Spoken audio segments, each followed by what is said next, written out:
Welcome to Spotlight Sessions, where we shine a What's light your on story? incredible. What does accessibility mean to you? What's your mission?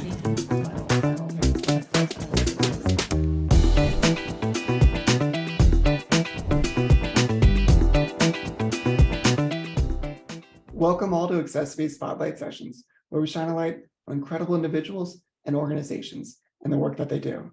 I'm your host, Josh Basil. I'm a C4-5 quadriplegic, paralyzed below my shoulders, and a power wheelchair user. I'm a community relations manager at accessiBe and a passionate disability rights advocate and trial attorney focused on breaking down barriers to access and inclusion for people with disabilities. Today on accessiBe Spotlight Sessions, we're joined by Rhonel Cinous, a member of the United Spinal Tech Access Group. Welcome, Rhonel. Thanks so much, Josh. It's great to be here. I'm excited to have you on the show today. And you had quite a week as well with NASA, and people are going to find out about that. But before we dive into all of that awesomeness, tell us a little bit about yourself and your journey. First and foremost, I'm Haitian American. My parents were both born and raised in Haiti, and I was born along with my siblings in Brooklyn, New York. But we moved to Miami since '92, so I am a Miami boy at heart. Miami all the way. I'm currently 36, and unfortunately, back in 2006, December the 2nd, actually. So I just, I guess, celebrated 6 years. I had a spinal cord injury, a C5, C6 level injury, which resulted in quadriplegia. We're actually diving into open ocean, and just my luck, my side had a sandbar. And as we were saying earlier, wet sand can be just as hard as concrete. And I dove in, regular dive. I swim, we do water sports here in Miami. I dove in head first, like I always do, but this time there wasn't enough space to swim through it. Hit the top of my head, rolled, my body continued to roll, and I ended up dislocating and minor fracturing C5, C6. And here we are 6 years later. I'm a C4, C5 level quad. I'm a power wheelchair user like yourself. It's still extremely handsome, which is, a good thing. Both of us. It always helps. It always helps. But I'm a big Japanese anime fan. I'm a fan of technology and video games. I love music. I was always a big sports fan as well, mainly football and mixed martial arts. And I found myself now playing the role as an advocate. And I give credit to my support group here in South Florida and my peer mentor, because they've kind of lit that fire under me, because they stepped in when I didn't know what was going on. My family didn't know what was happening post-injury, and about the resources where we can find, whether it was for healthcare or, just socializing. And because they stepped into that gap, I decided I wanted to do the same for others. And through my own podcast, which I also host, the Ramp It Up podcast, and my work with the United Spinal Association and through other organizations, I just want to give back the same way that I was given. Tell us, where can people go to check out the Ramp It Up podcast? Yeah, I'm actually on all the major platforms. You can find me on Spotify, Apple Podcasts, Google Podcasts, Amazon Music. Most recently, since we were just on the Amazon event, and you can just search the Ramp It Up podcast, or you can look up my name, Rhonel Cinous. I'm actually closing up the 3rd season of the podcast, so we're going strong.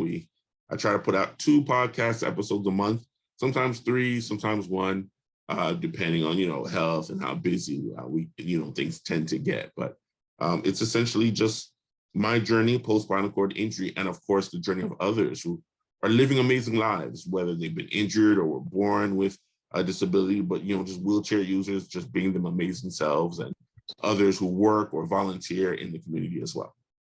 That's awesome. And tell us about United Spinal Tech Access Initiative and the group that you have joined to be a part of that. Yeah, definitely. I have to, again, tip my hat to first Ryan Gabauer. He was the president of the Spinal Cord Injury Support Group of Broward here in South Florida that I was a part of. And 2020, we all know that was an epic year for many reasons, mostly the pandemic. And we went from meeting in person 2-3 times a month as a support group to now everyone was at home and trying to figure out how first of all, if we were more susceptible to catching COVID as people with quote unquote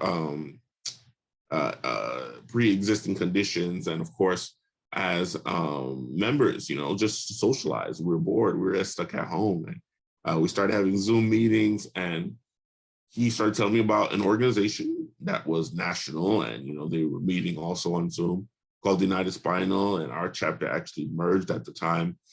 And knowing that I have a background in radio and broadcasting, he was like, hey, he introduced me to Ian Reuter, one of the editors of the New Mobility. And that brought me to meeting Abby Ross, and I ended up meeting Tom and Paul Amadeus Lane, just some of these big name folks there.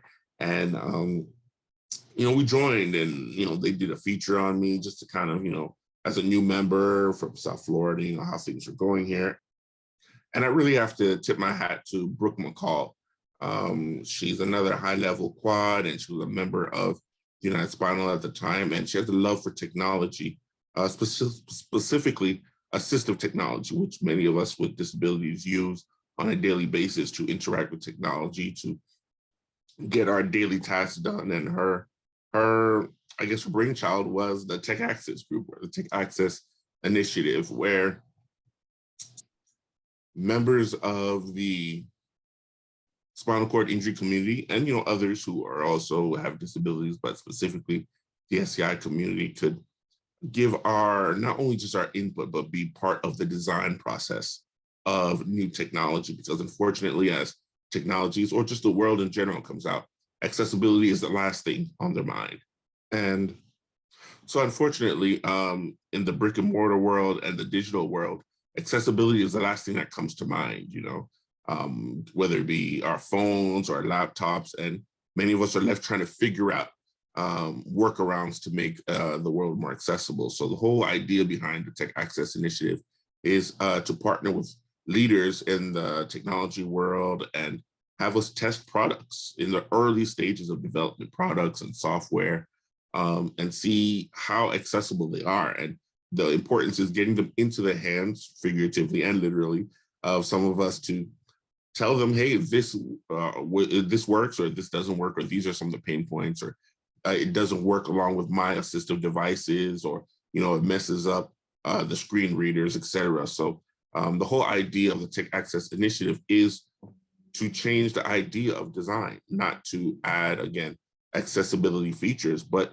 to incorporate universal accessibility in all of the designs.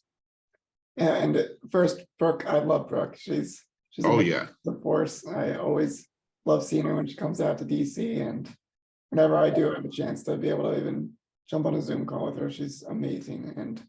But like so much of what you're saying of getting it, being able to speak with the companies, or being able to get the companies to think differently. Like too often companies end up not thinking about disability or inclusion at all in the beginning, and then later on try to bring it into the equation. But if like you can get the mindsets of companies to at least understand kind of the importance of best practices and how to like really make sure you invite all of your customers to have a seat at the table, and not just at the very end or afterwards to the after party, you can create a better product, and you create a more inclusive world. And what I'll say is this, and I've enjoyed during this journey of getting involved in advocacy, is many of them aren't malicious. It's not like they're like, I'm gonna create a new phone that people with disabilities can't use. No, the reality is they just don't know. They haven't been exposed to people with disabilities, or the designers haven't thought of it. And myself, I'm one of them, until I started dealing with family members, or even myself when I was injured. You didn't think about accessibility because you were living in a world that was accessible to you. So having these conversations with individuals, and they're usually very kind, and they're very grateful to have the conversation, because they'll tell you straight, they didn't think about that, and they're very apologetic, and they take notes. Sometimes we're in focus groups and we're sitting down with big time engineers and software developers, people much smarter than myself, and they're listening to our input because they hadn't thought of how the fact that I can't use my fingertips for touchscreen, how that might affect the device, or someone that may not be as vocal or their voice might not get as loud as my own, how voice control might be difficult for them. And it's mind or eye-opening opportunities for them. And they tend to go back and change and update the software or devices, or just change the whole idea when they design. It's so important to be able to work with these companies, even if they didn't do it right in the beginning. Yeah. Technology companies, out of any company, can evolve and grow and really transform themselves faster than most because of what they can do and how they can redesign and engineer it and think about different things. But then it's more so like, if you can get them to change, also getting them to change their culture. Oh yeah. Future, they can do better. So like every company, whether they're a startup or have been around for the last 30 years, if you're able to have conversations with these companies and being able to like teach them and try to help them do better, and rather than just pointing fingers and saying, you suck, you're horrible, I don't ever want to like even talk a conversation with you. That this gives us the ability to grow into the future. And it's a beautiful thing when we can do it together. Yes. So no, I love the Tech Access initiative and the group and the amazing voices and wheels that you guys have to transform the disability landscape and technology world. I'll say this, awesome. what I love the most about the group is how diverse it is. And, you know, we hear the term diversity thrown around a lot, and some people may not see the necessity of it. Well, let's think about it from the perspective of spinal cord injury. We probably both know individuals who are on ventilators and who are on higher levels where they can't even move their heads, down to people who are walking and standing and still have spinal cord injuries. And because of the vast array of different individuals, you need that diversity. At the very least, the diverse people with injuries, because just because I could use my hand and touch the touch screen doesn't mean the next C4, C5 individual can. So the diversity, of course, of our backgrounds, of our education levels, of where we are in the States, all of these different things really come to play when we have these focus groups as a group in the Tech Access group as well. And then different levels of how long they've been injured. There are some who are born with the injuries. There are others like myself who are still relatively new. And having those diverse experiences really does lead and lend to the knowledge that these companies do receive from us. Well, and just the United Spinal Tech Initiative, like it's any company can, I really want to push any of our viewers, any companies listening to this, you can go to the United Spinal website, to the Tech Access Initiative, and be able to gain access to the resources of the group. There's so many great testers. There's so many great ways to get involved and joining the corporate advisory board and things of that nature. There's so much value for any business to be able to gain access to the services. And I applaud Brooke for being like the fire starter that got keeping it alive and all of that. And I also want to be able to ask you, so with assistive technology, why is assistive technology more so than anything else kind of that can be a driving force when it comes to inclusion and accessibility? Well, I'm gonna give an example. If I could use my own personal story, I'm a very social person. I love to speak, if you haven't noticed. And one of the hardest parts of the early days of my injury was not necessarily the loss of function or the loss of sensation, was the loss of the ability to communicate. All the people I'm used to being around on a daily basis and interacting with, I wasn't able to do that. I was able to pick up my phone and text as many people as I was used to doing, or calling, or because I'm an iPhone user, FaceTiming. So I couldn't scroll through my favorite social apps. So there was a certain amount of solitude that came with the injury. And on the very, the lowest level of accessibility is you get to communicate. When my phone was able to voice dictate text messages, I was now able on my own, without having my aide coming in the room and sending a text for me, interact with my friends, call my doctor's offices, or, check on my family and see how things are going. I was able to start paying my bills on my own again, not having to rely on someone else. I was able to communicate with my bank, or, shop online. And it seems like others use those features for luxury purposes or just, to make their day easier. But without them, you and I would not be able to have this call. If you weren't able to access your computer or myself using my head mouse, there would be no way for us to have the Zoom call unless someone had to come and do everything for us. But we're all independent, we're adults, and we want to live our lives as independently as possible. And assistive technology makes that possible. It's more than just a feature.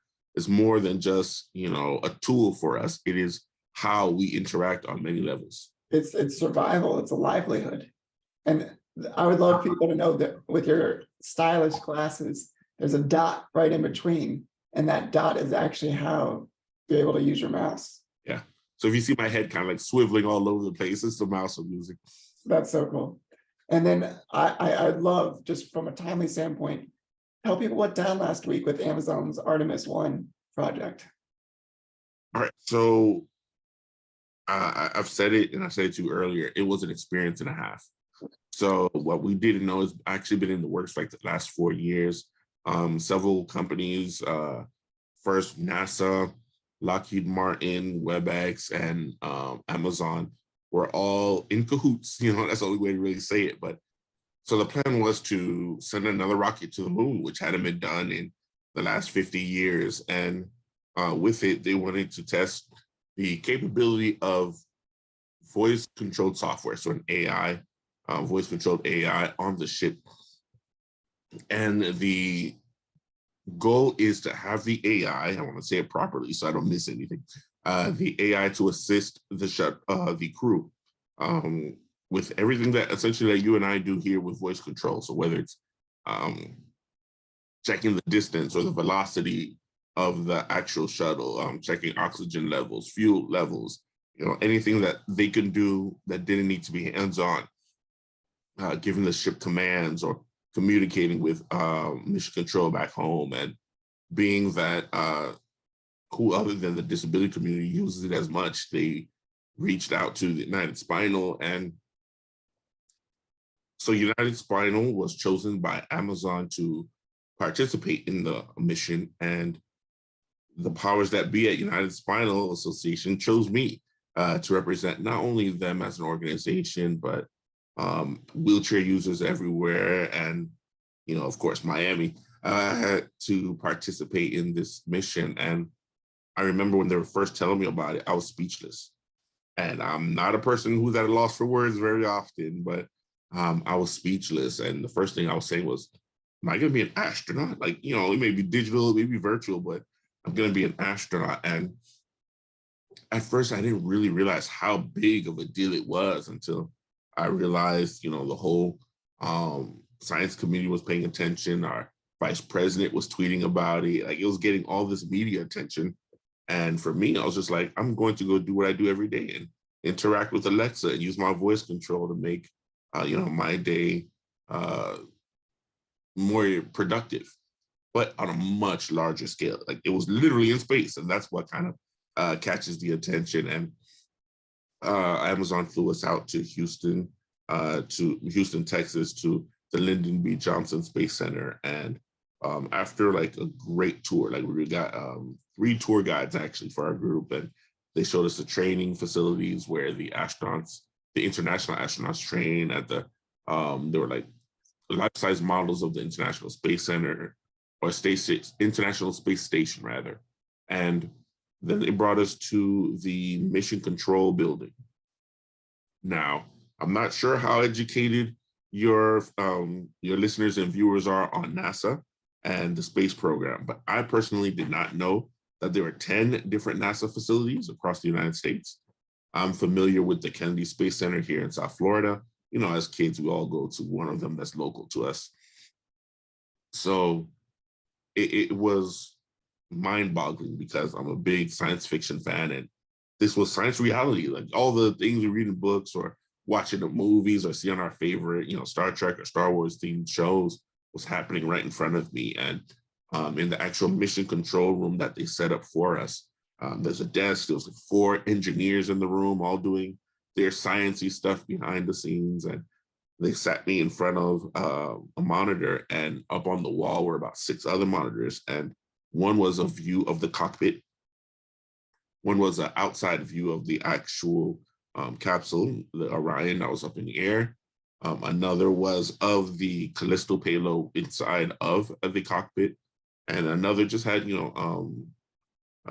information that was like a countdown, essentially how much time we had left on the mission, how much time we elapsed, the connection, etc. Just again, it felt very science fiction because you're looking at the whole setup in front of you, and we got to interact. We asked the questions. Like I said, we checked oxygen levels and distance. The shuttle traveled from the Earth toward the moon, its orbit. We altered the environment. We changed the lighting, different things that you would do if you were sitting actually in the cockpit. The best part, I believe, for me was seeing the view, because there were about 4 windows inside the shuttle itself, and you're looking into the darkness of space. Like, they showed us some photos of Earth and of the moon that the Orion took, but you're looking through the actual windshield. I mean, what else could you say? And you're looking out into the darkness of space, and where they were aimed, they were essentially pointed at the sun, so you can see the sun through, or the sunlight rather, through the windshield. And as towards the end of the, not the mission, but our interaction, they were turning the shuttle. So you're getting to see essentially the sun setting across the 4 windshields, and you're seeing the actual shuttle turn and move, and then it was just darkness. And I'm a big fan of nature as well. So, it just made you realize how small we really are, how big the world is. There's so much more going out there, and to be a part of it was amazing. So it wasn't just the technology, but every aspect of the mission just felt larger than life. What an incredible experience. I got chills just hearing you say it. Like, I feel like I was there. That's amazing. And I didn't do it justice. Like, there's so much to look at all at once, just the ambiance, how serious it felt. But, at the same time, everyone was having fun. And it was just, I felt extremely fortunate and blessed to have been a part of it, to have shared that space with, the 2 other individuals, Mary and Matthew, who participated as well. And it gives you a newfound respect for the people working, because we know these things are happening in the background. We know the International Space Station is floating up there somewhere. We know there are satellites. It's all, again, science fiction, but this brought a sense of reality to it, because we got to see these individuals working. We got to meet part of the team, each individual that was in charge of a different aspect of it. They were saying many of them have had 24-hour, 36-hour days working on the mission. And we later got to see the actual full mission control room. And we were being, explained each and every person and what they do. And you don't realize that, when you hear NASA, you just, okay, every now and then they send a rocket out into space, but you don't realize there are doctors that are up there for a year, maybe 6 months, working on cures, or people trying to figure out how to grow food easier for places on Earth that don't grow food as easily. There are people working on technology that we use every day in our daily lives. So it just brought new respect to the people working and who sacrificed their lives by being up in space to make us more comfortable down here. Well, thank you to NASA. Thank you to all those people that did the great work. And thank you, Rhonel, for being our guest today on accessiBe's Spotlight Sessions. You are awesome, my friend. I appreciate it. Again, I hope I didn't speak too much. I tend to get a bit excited and I ramble on a bit, but Josh, I have to say thanks so much for the work you're doing in the community and making things not only more accessible, but helping people connect with information that they need. And again, I'm a resource. If you need, reach out anytime. And I can't wait to have you on the Ramp It Up podcast. I can't wait to be on it. So thank you again, Rhonel. And to all of our guests, thank you so much for staying to the end. And until next time, everyone, you take care. Bye, Rhonel. All right, bye, Josh.